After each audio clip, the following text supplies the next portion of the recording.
تو انہوں نے بنی اسرائیل کو جہاد کے لیے تیار کیا، اور ایک کافر بادشاہ تھا جالوت، اس سے جنگ کرنے کے لیے اپنی فوج لے کر میدان جنگ میں وہ نکلے۔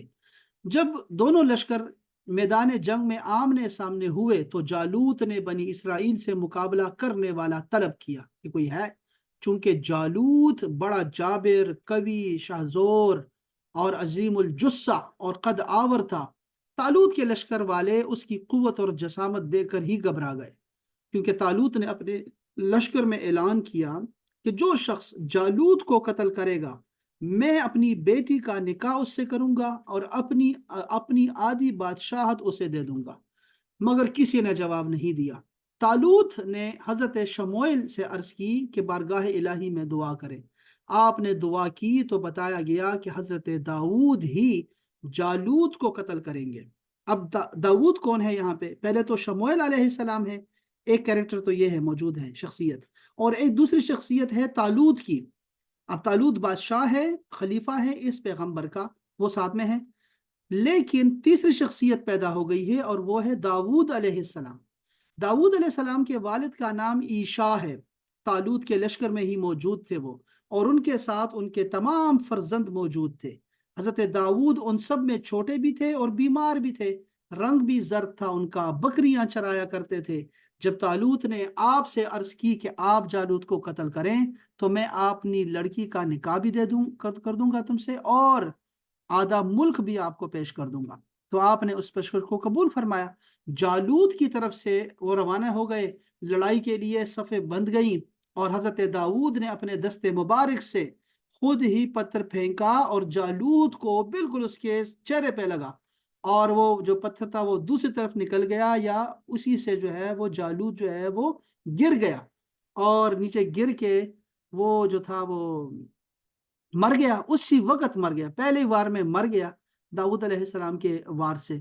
تو داؤد علیہ السلام نے جو ہے وہ جب اس کو قتل کر دیا جالوت کو، تو طالوت بہت خوش ہوئے، اور طالوت نے حضرت داؤد علیہ السلام کے ساتھ بیٹی کا نکاح بھی کیا، اور ساتھ میں جو ہے وہ ان کو آدھی بادشاہت بھی دے دی۔ اور پھر جب طالوت کا انتقال ہوا تو حضرت داؤد علیہ السلام پیغمبر بن گئے، پیغمبر تو تھے وہ، لیکن وہ بادشاہ بھی بن گئے، مکمل بادشاہت ان کے حصے میں آ گئی، اور پھر ان کے بعد ان کے فرزند حضرت سلیمان علیہ السلام پیغمبر بنے۔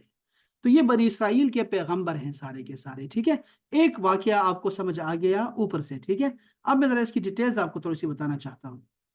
یہ کوئی 3000 سال قبل مسیح کی بات ہے، 3000 سال پہلے، یعنی ابھی سے، سوری، ہاں یہ ابھی سے کی بات ہے، ابھی سے جو ہے یہ 3000 سال اس کو ہو گئے ہیں اس واقعے کو، کہ یہ مصر اور فلسطین کا یہ جو درمیانیہ ایریا ہے بحر روم، اس پر ایک قوم آباد تھی، عمالقہ، جو بڑی بہادر قوم تھی، جنگجو تھی، اور بڑے ہی جابر قسم کے لوگ تھے۔ حضرت عیسیٰ علیہ السلام کی ولادت سے قبل اس قوم کا حال حضرت یوسف علیہ السلام کے واقعات میں ہم نے بتا دیا ہوا ہے۔ کہتے ہیں کہ اس قوم میں ایک ظالم اور جابر حکمران گزرا ہے، اس کا نام تھا جالوت۔ وہ جسمانی طور پر نہایت طاقتور تھا۔ اس نے قوم یہود کو دعوت مبارزت دی، یعنی پہلوانی کا اس کو دیا، وارننگ دی، اور وہ کیا کہتے ہیں، چیلنج دیا۔ اس نے اپنی جو قوم تھی بنی اسرائیل، اس کو مغلوب کر کے اپنی قیدی بنا لیا، ان کی آبادیوں پر بھی اپنا ناجائز تسلط جما لیا۔ یہ ان کے نامی گرامی سرداروں کو یرغمال بنا کر لے گیا تھا، اور پھر انہیں اپنی قلمرو میں قید میں ڈال دیا تھا، جبکہ بقیہ بچی کھچی جو قوم تھی اس پر مظالم روا رکھے اور ان پر خراج مقرر کر دیا تھا، ٹیکس۔ حضرت شموئیل یا سموئیل علیہ السلام کے دور نبوت میں بھی عمالقہ کی بربریت اور ظالمانہ کارروائیاں جاری رہی۔ یہ اندازہ کریں یہ کون سی، یہ بنی اسرائیل کی بات ہو رہی ہے، یہودیوں کی بات ہو رہی ہے۔ یہ یہودی 1000 سال میں، 100 سال میں یہ 2 دفعہ ذلیل ہوتے ہیں۔ اللہ کرے اس سال بھی ہم دیکھنا ہمیں نصیب ہو، تو یہ 2 دفعہ ذلیل ہوتے ہیں۔ یہ یہودی جو ہیں مارے بھی جاتے ہیں اور ان کو وطن سے نکالا بھی جاتا ہے، اور یہ شروع سے چلا آ رہا ہے، ہزاروں سال سے، ہر 100 سال میں ان کو جو ہے مارا جاتا ہے۔ اس سال انشاءاللہ اس صدی میں بھی ہوگا، آپ دیکھیں گے اس کو۔ تو یہ بڑے ذلیل قسم کی قوم ہے۔ اب یہاں بھی یہ ہو رہا ہے، ان کے اوپر بہت سارے بادشاہوں نے بادشاہت کی ہے، پیغمبر بھی ہزاروں ان کے پاس آئے، اور انہوں نے جو ہے ان پر جو ہے بادشاہوں نے ظلم بھی کیے، باہر سے لوگوں نے آ کر ان کو ذلیل و خوار کیا۔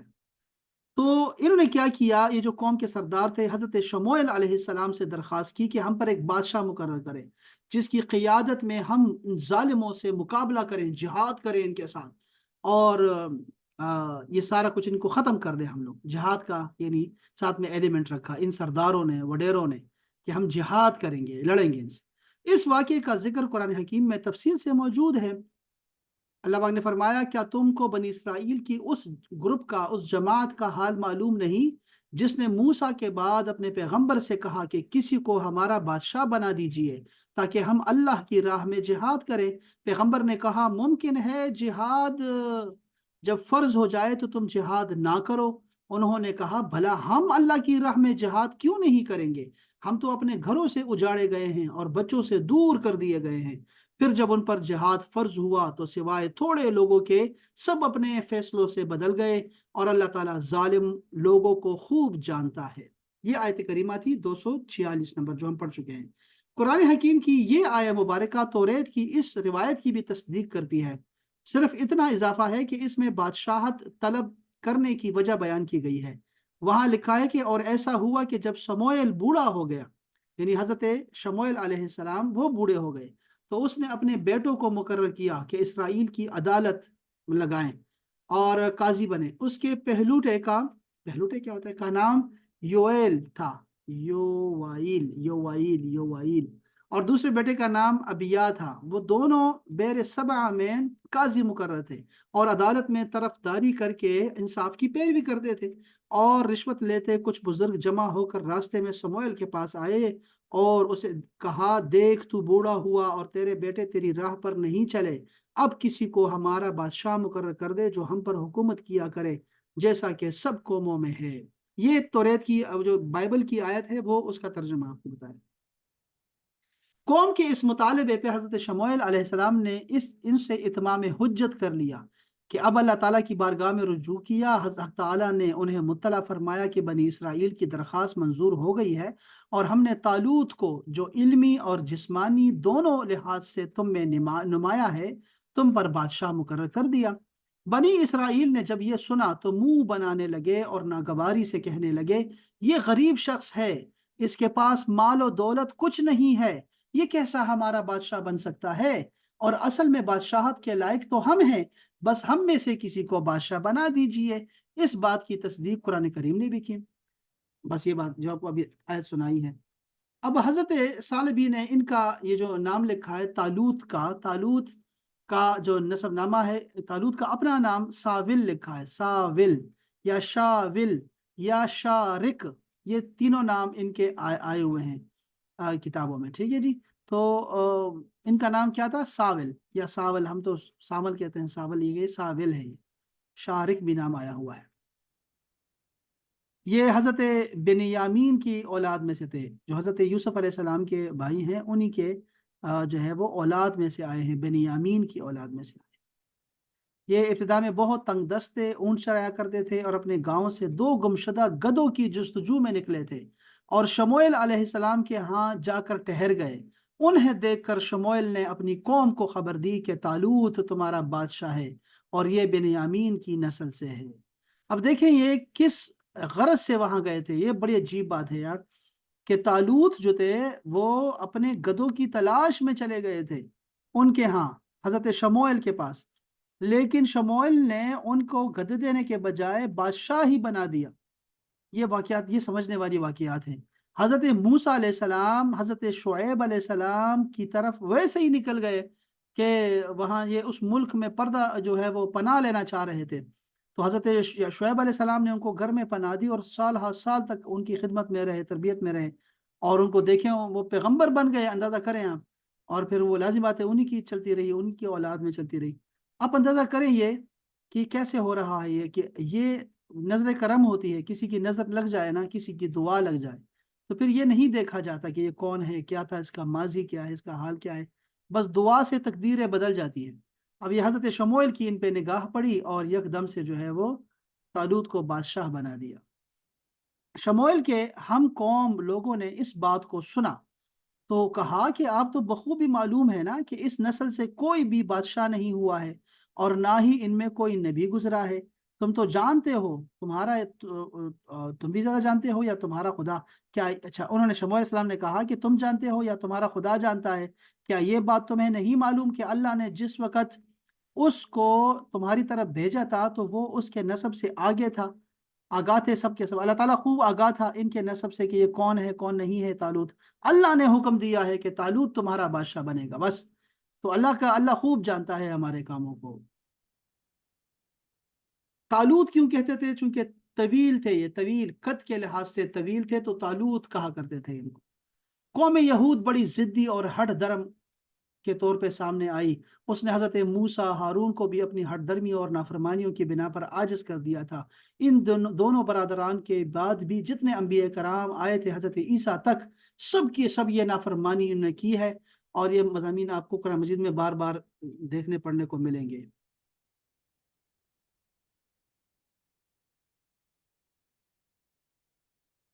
اچھا، اب یہ طالوت جو ہے وہ بادشاہ بن گئے، ٹھیک ہے۔ حضرت شموئیل جو اس وقت اسرائیلی علاقوں پر منصب نبوت پر فائز تھے، ان کے سامنے بھی اس قوم نے حسب سابقہ مطالبہ رکھا کہ اگر طالوت حق تعالیٰ کا مقرر کردہ بادشاہ ہے تو اس کے ثبوت میں اللہ کی کوئی نشانی دکھا دو، جیسا کہ ماضی میں ان کا ہر نبی کے ساتھ یہی مطالبہ رہا کہ کوئی معجزہ دکھا دو، کوئی معجزہ دکھا دو۔ یہاں اب لوگ جو ہیں اولیاء سے کرامتیں مانگتے ہیں نا، ہمارے زمانوں میں تو یہ ہوتا ہے کہ کرامت نہیں دیکھی، کوئی کرامت دکھا دے تو ولی مانیں گے۔ اب وہاں پیغمبروں سے جو ہے لوگ معجزے مانگتے تھے، یہ ان کے کام تھا، یہ پرانے ان کا بنی اسرائیل کا۔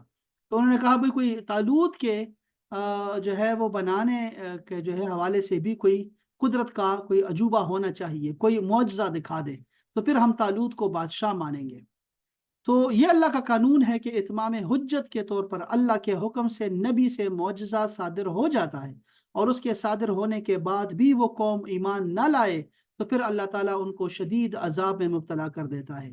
ماضی میں دیکھیے نا، حضرت موسیٰ کی ذات مبارک سے بے انتہا معجزات کا صدور ہوا، مگر پھر بھی یہ قوم ٹس سے مس نہیں ہوئی اور فرعون کی طرح اپنے آپ کو برتر اور اعلیٰ ثابت کرتی رہی اور عذاب میں گرفتار ہوتی رہی۔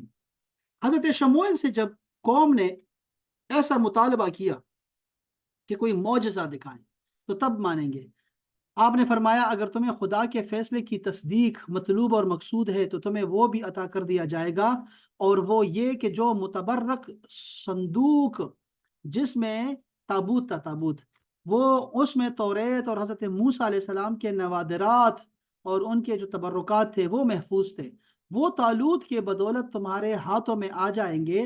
اور اس ضمن میں قرآن حکیم نے یہ آیت کریمہ بھی جو ہے وہ جو ہے وہ مذکور ہے کہ ان کے نبی نے ان سے کہا کہ اس کی بادشاہت کی ظاہری دل جمعی یہ ہے اور آل موسیٰ اور آل ہارون کا ترکہ ہے، ٹھیک ہے جی، فرشتے اسے اٹھا کر لائیں گے، یقیناً یہ تمہارے لیے کھلی دلیل ہے۔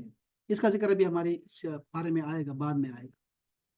تو بہرحال یہ جو تھا وہ آ گیا تھا ان کے پاس، صندوق آ گیا تھا۔ یہ طالوت کا میں آپ کو بتا رہا تھا کہ طالوت کے مقرر کرنے پر جو ہے ان لوگوں نے اعتراض کیا، اور اللہ پاک نے اس کی وجہ بتا دی کہ وہ جو تھا وہ جسم میں بھی اور علم میں بھی، علم میں اور جسم میں دونوں میں تم سے قوی تھا، اس لیے اللہ تعالیٰ نے اسے بادشاہ بنایا ہے۔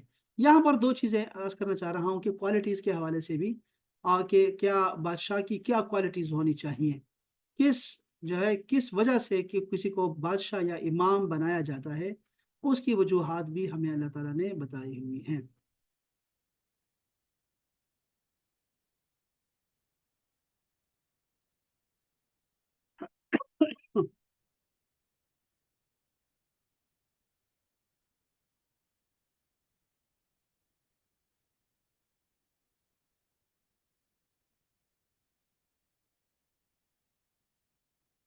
جب بنی اسرائیل کی جماعت نے حضرت شموئیل سے مطالبہ کیا کہ حضرت شموئیل نے دعا کی کہ وہ ایک بادشاہ کو بھیج دے، اللہ تعالیٰ نے فرمایا تمہارے گھر باورچی خانے میں جو تیل پڑا ہوا ہے اسے دیکھتے رہو، جب کسی شخص کے آنے کی وجہ سے وہ تیل جوش مارنے لگے تو وہی بنو اسرائیل کا بادشاہ ہوگا۔